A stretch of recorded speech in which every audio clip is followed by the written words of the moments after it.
Good evening everybody, today we're back for another trip to Buckethead land as we look at Pike 24, the gloriously grossly named Slug Cartilage. So, let's begin. Woo! Released September 4th, 2013, Pike 24 was the third of 7 albums to be released that month, and the second Buckethead album to have a slug on the cover. Nice. The album kicks off with the comically titled 4-Ton Chandelier. 2.5 minutes of heavy riffage. It's not one of the more stronger opening tracks like previous Pikes and isn't particularly memorable, but it does set the heavy tone for the album.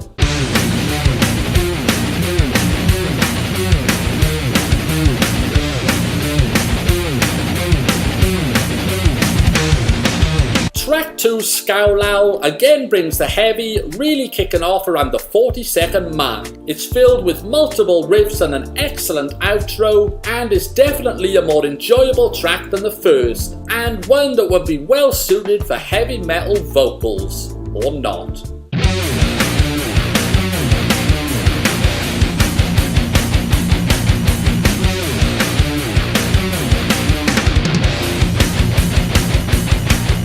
Track 3, Previous Plate, is the album's longest track at just over 5 minutes and really locks on to several excellent grooves throughout. A guitar-based trade-off, this song will really get your foot stomping and head banging. Easily the best track so far, and for my money, spoiler alert, the album's best song.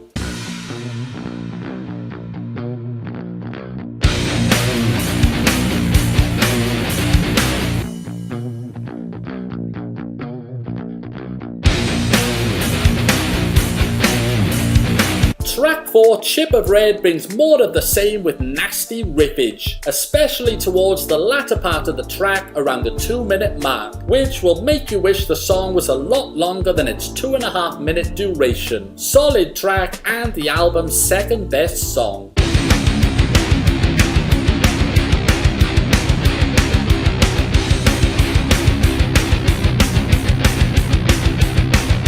Track 5, Pine Sap, is the shortest track on the album at just under 2 minutes, kicking off with signature Buckethead hand slapping before reverting back to the heavy. Not bad.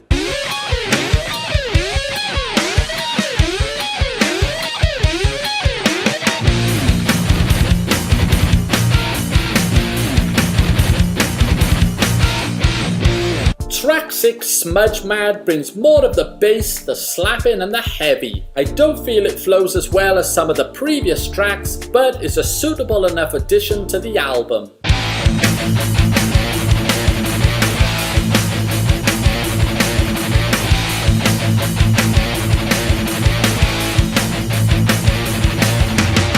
Track 7, Zebra Stripe, is the second longest track on the album at just under 4 minutes. Like track 6, I don't feel it flows as well as previous tracks and doesn't quite log on to the heavier riffs as good as the first 5 songs. It also has these really high-pitched noises around 3.5 minutes in that I find quite painful on the ears. Have a listen.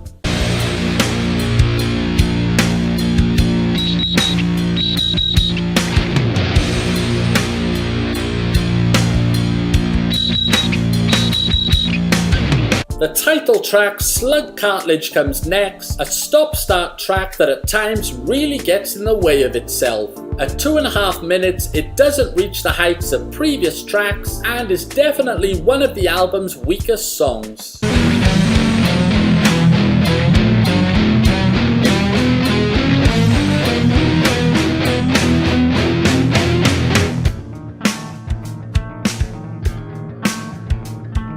The 9-track album ends with I Was Nail. At almost 4 minutes, it's one of the album's longest tracks, and for me, easily its weakest. At 1.5 minutes in, an unremarkable riff is played over and over and over again for almost 2 minutes, and becomes a hard listen. A very disappointing end to the album.